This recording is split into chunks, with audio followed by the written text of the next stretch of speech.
ತಪಸ್ವಾಧ್ಯಾಯ ಶುಶ್ರೂಷ ಕೃಷ್ಣಪೂಜಾರತಂ ಮುನಿಂ ವಿಶ್ವೇಶಮಿಷ್ಟದಂ ವಂದೇ ಪರಿವ್ರಾಟ್ ಚಕ್ರವರ್ತಿನಂ.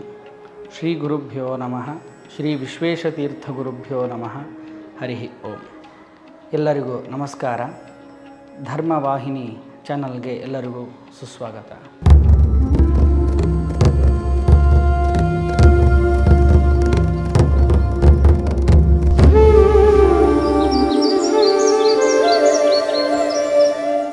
ಈ ದಿವಸ ನಾವು ಒಂದು ಸ್ವಾರಸ್ಯಕರವಾದಂತಹ ವಿಚಾರವನ್ನು ತಿಳ್ಕೊಳ್ತಾ ಇದ್ದೀವಿ.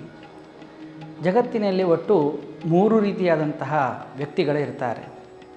ಆ 3 ರೀತಿಯಾದಂತಹ ವ್ಯಕ್ತಿಗಳಲ್ಲಿ ನಾವು ಯಾವ ರೀತಿಯಾದಂತಹ ವ್ಯಕ್ತಿಗಳಾಗಬೇಕು ಅನ್ನುವುದನ್ನು ಈ ಒಂದು ಸುಂದರ ಕಥೆಯ ಮೂಲಕ ಮಹಾಭಾರತದಲ್ಲಿ ವೇದವ್ಯಾಸ ದೇವರು ನಮಗೆ ಬಹಳ ಸುಂದರವಾಗಿ ಒಂದು ಮೀನುಗಳ ಕಥೆಯ ಮೂಲಕ ನಮಗೆ ತಿಳಿಸಿಕೊಟ್ಟಿದ್ದಾರೆ. ಒಂದು ದೊಡ್ಡವಾದಂತಹ ಅರಣ್ಯ, ಆ ಅರಣ್ಯದಲ್ಲಿ ಒಂದು ದೊಡ್ಡದಾದಂತಹ ಸರೋವರ, ಆ ಸರೋವರದಲ್ಲಿ ಪ್ರಮುಖವಾಗಿ ಒಂದು 3 ಮೀನುಗಳು, ಅದರ ಜೊತೆಯಾಗಿ ಅನೇಕ ಮೀನುಗಳು ಅಲ್ಲಿ ವಾಸವನ್ನು ಮಾಡ್ತಾ ಇರ್ತವೆ. ಅದರಲ್ಲಿ ಒಂದು ಮೀನು, ಅದರ ಹೆಸರೇನು ಅಂತ ಹೇಳಿದರೆ ಅನಾಗತ ವಿಧಾತೃ ಅಂತ ಅದರ ಹೆಸರು. ಅಂದರೆ ಇನ್ನೊಂದು ಹೆಸರು ದೀರ್ಘದರ್ಶಿ ಅಂತ. ಅಂದರೆ ಹೆಸರೇ ಹೇಳುವಂತೆ ಆ ಮೀನಿನ ಗುಣ ಹೇಗಿತ್ತು ಅಂತ ಹೇಳಿದರೆ, ಮುಂದೆ ಬರುವಂತಹ ಆಪತ್ತುಗಳನ್ನು ಮೊದಲೇ ಯೋಚಿಸಿ ಉಪಾಯ ಕಂಡುಕೊಳ್ಳುವಂತಹದ್ದು ಒಂದು, ಅದು ಆ ರೀತಿಯಾದಂತಹ ಗುಣವುಳ್ಳಂತಹ ಮೀನು. ಇನ್ನೊಂದು ಮೀನು ಹೇಗಿತ್ತು ಅಂತ ಹೇಳಿದರೆ ಪ್ರತ್ಯುತ್ಪನ್ನಮತಿ ಅಂತ ಆ ಮೀನಿನ ಹೆಸರು. ಅದು ಹೇಗೆ ಅಂತ ಹೇಳಿದರೆ, ಆ ಕ್ಷಣಕ್ಕೆ ಆಪತ್ತು ಬಂದಾಗ ತಕ್ಷಣದಲ್ಲಿಯೇ ಅದನ್ನು ಉಪಾಯದಿಂದ ಪರಿಹರಿಸಿಕೊಳ್ಳುವಂತಹದ್ದು ಇನ್ನೊಂದು ಮೀನಿನ ಗುಣ. ಇನ್ನೊಂದು ಮೀನು ಹೇಗಿತ್ತು ಅಂತ ಹೇಳಿದರೆ ಬಹಳ ತಾಮಸ ಸ್ವಭಾವದ ಮೀನು. ಅದರ ಹೆಸರು ದೀರ್ಘಸೂತ್ರ ಅಂತ. ಅಂದರೆ ಆಪತ್ಕಾಲ ಬಂದಾಗಲೂ ಕೂಡ ನನಗೆ ಆಪತ್ಕಾಲ ಇನ್ನೂ ಬಂದಿಲ್ವಲ್ಲ, ಬಂದಾಗ ನೋಡೋಣ ಅನ್ನುವಂತಹ ಸ್ವಭಾವವುಳ್ಳದ್ದು. ಈ ರೀತಿಯಾದಂತಹ 3 ಮೀನುಗಳು ಅಲ್ಲಿ ಅನೇಕ ಮೀನುಗಳ ಜೊತೆ ಆ ಸರೋವರದಲ್ಲಿ ವಾಸವನ್ನು ಮಾಡ್ತಾಯಿದ್ವು. ಒಮ್ಮೆ ಏನಾಯಿತು ಅಂತ ಹೇಳಿದರೆ, ಬೆಸ್ತರು ಬಂದು ಮೀನುಗಳನ್ನು ಹಿಡಿಬೇಕು ಅಂತ ಆಲೋಚನೆಯನ್ನು ಮಾಡಿ ಅವರೇನು ಮಾಡ್ತಾಯಿದ್ರು ಅಂತ ಹೇಳಿದರೆ, ಆ ಸರೋವರದ ನೀರನ್ನು ಖಾಲಿ ಮಾಡಬೇಕು ಅಂತ ಯೋಚನೆಯನ್ನು ಮಾಡಿ ಖಾಲಿ ಮಾಡಲು ಪ್ರಾರಂಭವನ್ನು ಮಾಡ್ತಾ ಇರ್ತಾರೆ. ಆಗ ಮೊದಲನೆಯ ಮೀನು ದೀರ್ಘದರ್ಶಿ ಅದು ಏನು ಮಾಡುತ್ತೆ ಅಂತ ಹೇಳಿದರೆ, ಈ ಬೆಸ್ತರ ಒಂದು ಎಲ್ಲ ಓಡಾಟಗಳನ್ನು ಗಮನಿಸಿಕೊಂಡು ಆ ನೀರಿನ ಅಂಶವನ್ನು ನೋಡಿ ಅದು ಮುಂದೆ ಆಗುವಂತಹ ಅಪಾಯವನ್ನು ಆ ಕ್ಷಣದಲ್ಲಿಯೇ ಯೋಚಿಸಿ ಉಳಿದ ಮೀನುಗಳಿಗೆ ಹೇಳುತ್ತೆ. ಈ ಬೆಸ್ತರ ನಡವಳಿಕೆಗಳನ್ನು ನೋಡಿದರೆ, ಈ ನೀರಿನ ಪ್ರಮಾಣವನ್ನು ನೋಡಿದರೆ ನಮಗೆ ಆಪತ್ತು ಎದುರಾಗುವಂತಹ ಸಾಧ್ಯತೆ ಇದೆ.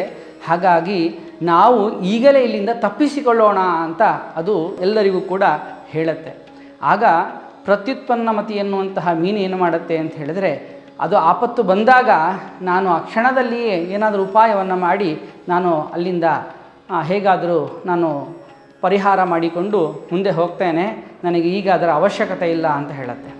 ದೀರ್ಘಸೂತ್ರ ಎನ್ನುವಂತಹ ಮೀನು ಬಹಳ ಸೋಮಾರಿತನದಿಂದ ಅದು ಹೇಳುತ್ತೆ ಏನು ಅಂತ ಹೇಳಿದರೆ, ಆಪತ್ತು ಬಂದಾಗ, ನನಗಿನ್ನೂ ಆಪತ್ತು ಬಂದಿಲ್ಲ, ಬಂದಾಗ ನೋಡಿದರೆ ಆಯಿತು ಅಂತ ಹೇಳಿ ಅದು ಹಾಗೆ ತಳ್ಳಿ ಹಾಕುತ್ತೆ. ಹಾಗಾಗಿ ಆ ದೀರ್ಘದರ್ಶಿ ಎನ್ನುವಂತಹ ಮೀನು ನೀವೇನಾದರೂ ಮಾಡಿಕೊಳ್ಳಿ ಅಂತ ಹೇಳಿ ಅದೇನು ಮಾಡುತ್ತೆ ಅಂತ ಹೇಳಿದರೆ, ಅಲ್ಲಿಂದ ತಾನು ಅದು ಮುಂದಕ್ಕೆ ಹೋಗುತ್ತೆ. ಆಗ ಬೆಸ್ತರು ಬರ್ತಾರೆ.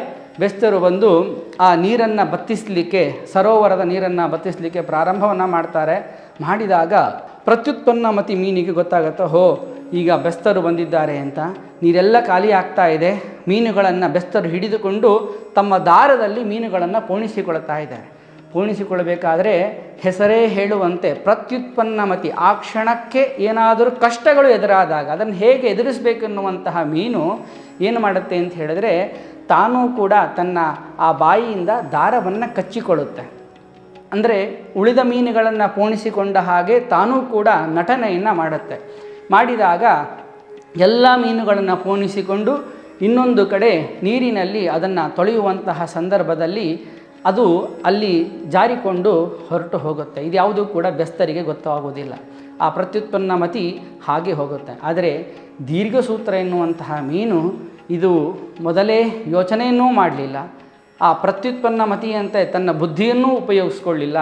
ಆದರೆ ಆ ಬೆಸ್ತರ ಕೈಯಲ್ಲಿ ಈ ಮೀನು ನಾಶವನ್ನು ಹೊಂದಿತು ಅಂತ. ಹಾಗಾಗಿ ಆ ವ್ಯಾಸ ಮಹರ್ಷಿಗಳು ಹೇಳ್ತಕ್ಕಂಥದ್ದೇನು ಅಂತ ಹೇಳಿದರೆ, ಜಗತ್ತಿನಲ್ಲಿ ಈ 3 ರೀತಿಯಾದ ಸ್ವಭಾವವುಳ್ಳಂತಹ ಜನರು ನಮಗೆಲ್ಲ ಕಡೆ ಕಾಣಿಸ್ತಾ ಇರ್ತಾರೆ.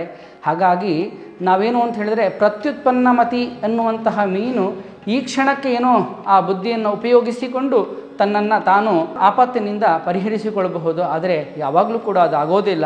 ದೀರ್ಘಸೂತ್ರ ಎನ್ನುವ ಮೀನಿನ ಥರ ನಾವು ಸೋಮಾರಿಗಳಾಗಿದ್ದರೆ, ನಾವು ಆಲಸ್ಯಗಳಾಗಿದ್ದರೆ ಏನಾಗುತ್ತೆ ಅಂತ ಹೇಳಿದ್ರೆ ನಮಗೆ ನಾಶ ಅನ್ನುವುದು ಖಂಡಿತ.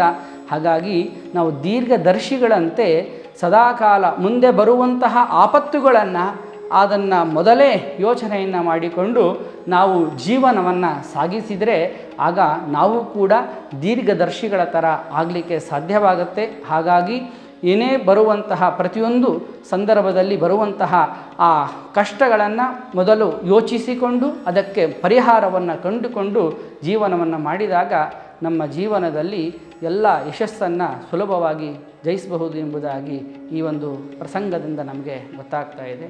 ನಮಸ್ಕಾರ, ಧನ್ಯವಾದ.